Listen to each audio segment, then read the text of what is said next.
이 시간 우리에게 주시는 하나님의 말씀은 창세기 11장 1절에서 9절까지 말씀입니다.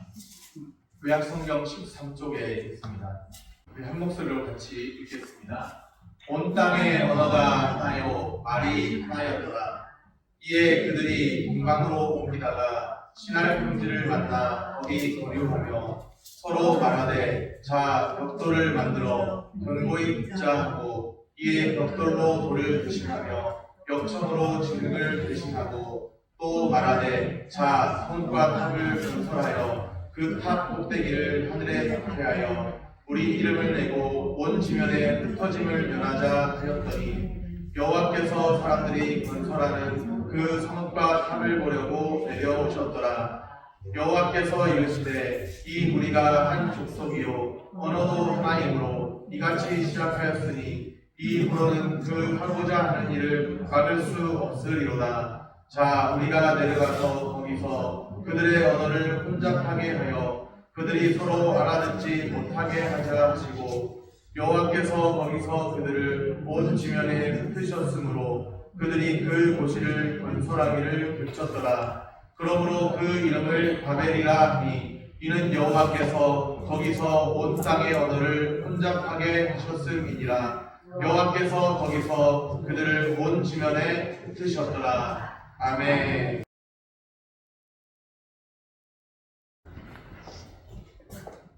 인간의 역사를 어떻게 표현하면 좋을까?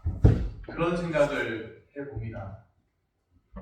하나님을 떠난 인간이 살아온 역사는 무엇일까요? 수치와 치욕의 역사입니다. 성경이라는 전망대에 올라서 같이 살펴보기 원합니다. 창세기 10장 10절 말씀입니다. 그의 나라는 시날 땅의 바벨과 에렉과 아깝과 갈레에서 시작되었으며 누구의 나라에 대한 말씀이냐? 용감한 사냥꾼 니무롯의 나라이죠. 시날 땅의 바벨, 시날 땅의 바벨이라는 이곳, 이 지역을 기억해 둘 필요가 있습니다.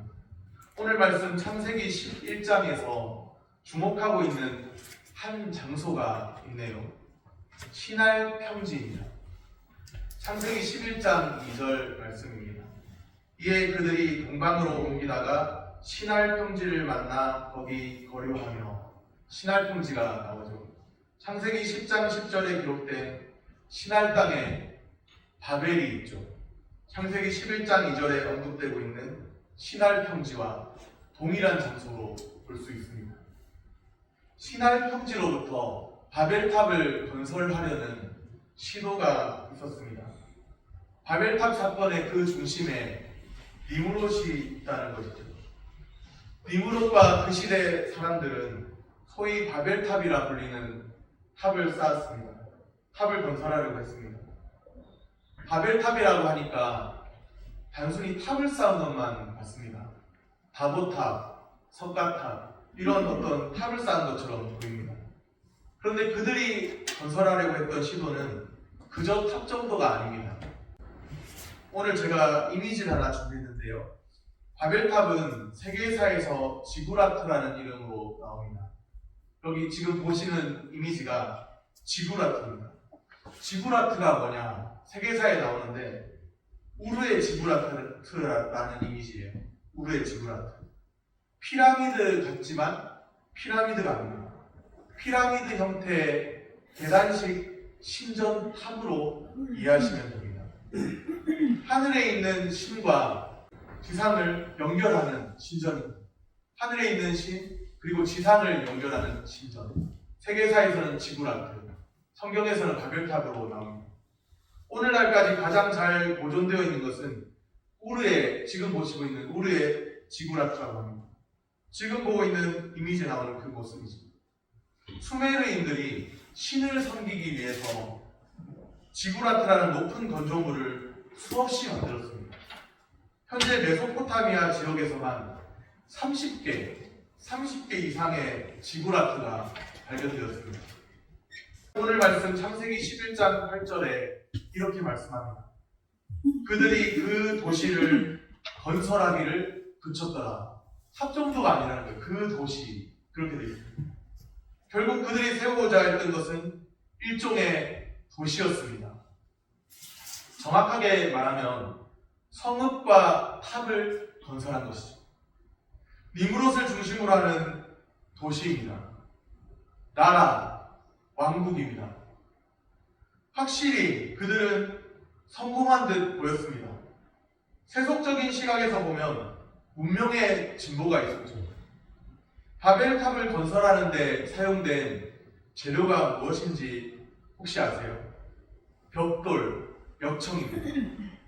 그 당시 문명에 고도의 기술이 있었음을 보여주는 증거가 벽돌, 멱청입니다. 고대 사회의 휘황찬란한 문명의 진보를 봅니다. 지금 생각해도 어떻게 저렇게 정교하게 만들었을까 할 정도로 문명의 진보를 이루었습니다. 그런데 중요한 것은 주님이 그 문명을 인정하지 않으신다는 거예요. 왜 그렇죠? 주의 이름을 위한 문명이 아니기 때문입니다. 니므롯과 그 시대 사람들은 왜 바벨탑을 쌓으려고 했을까요? 오늘 4절 말씀입니다. 또 말하되 자 성읍과 탑을 건설하여 그 탑 꼭대기를 하늘에 닿게 하여 우리 이름을 내고 온 지면에 흩어짐을 면하자 하였더니 바벨탑을 쌓으려고 하는 분명한 동기가 있습니다. 우리 이름을 내고 온 지면에 흩어짐을 면하자, 바로 이거였습니다. 우리 이름을 내기 위해서라는 것이죠. 바벨탑을 쌓는 무리를 보면서 깨닫는 것이 있습니다. 지금도 바벨 공동체의 삶을 이어가는 사람들이 있습니다. 우리의 이름을 내고 자기 이름을 위해 사는 사람들이 여전히 존재한다는 사실이죠. 그런데 그런 사람들이 결국에는 어떤 열매를 맺을까요? 하나님을 거부합니다. 우리의 중심부에서 하나님을 밀어냅니다. 자기 이름을 위해 헛된 시도를 하게 됩니다. 우리는 바벨 공동체의 그 삶으로부터 구별되어야 합니다. 우리는 달라야 합니다.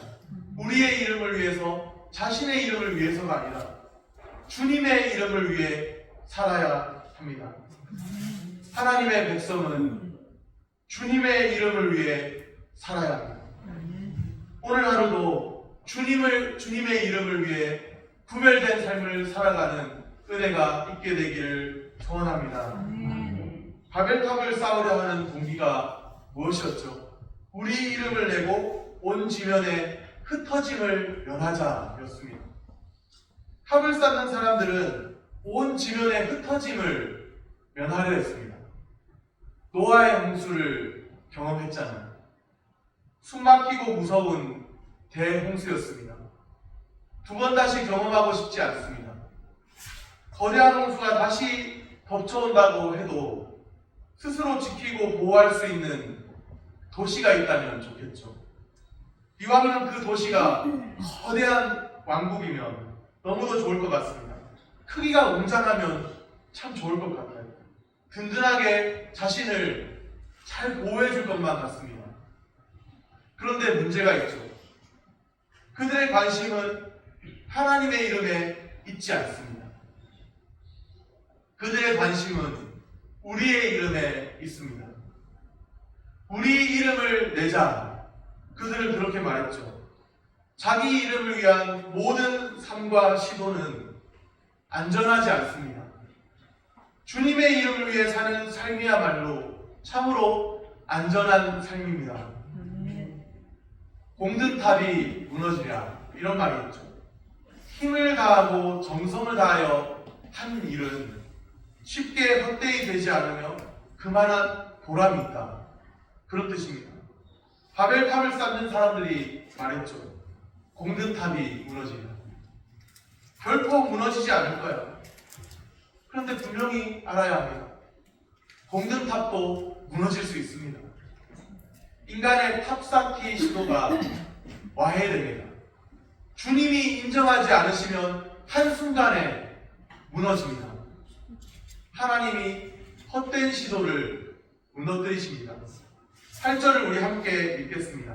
8절 말씀입니다. 여호와께서 거기서 그들을 온 지면에 흩으셨으므로 그들이 그 도시를 건설하기를 그쳤더라. 온 지면에 흩으신 분이 누구죠? 예, 여호와 하나님이십니다. 탑을 쌓던 사람들이 그 도시 건설하기를 그치게 됩니다. 참 아이러니한 것 같아요. 온 지면에 흩어짐을 면하자. 우리 이름을 내고 온 지면에 흩어짐을 면하자. 그렇게 인간의 탑쌓기가 시작되었잖아요. 그런데 그 결과를 보면 온 지면에 흩어지게 됩니다. 하나님께서 온 지면에 흩으셨습니다. 인간이 제 아무리 발버둥 쳐도 안 되더라는 것이죠. 하나님께서 허락하시고 결제하셔야 합니다. 사람이 마음으로 자기의 길을 계획할지라도 그 걸음을 인도하시는 자는 주님이십니다. 믿으시기를 바랍니다. 하마터면 헛된 수고로 살아갈 뻔했죠. 바벨 공동체 안에서 헛된 수고로 무거운 짐을 짊어진 채 살아갈 뻔했습니다. 그런데 그런 인생을 부르셨습니다. 주께서 하나님의 백성을 찾아내십니다. 주께서 우리를 던지셨습니다. 요한계시록 18장 4절 말씀입니다.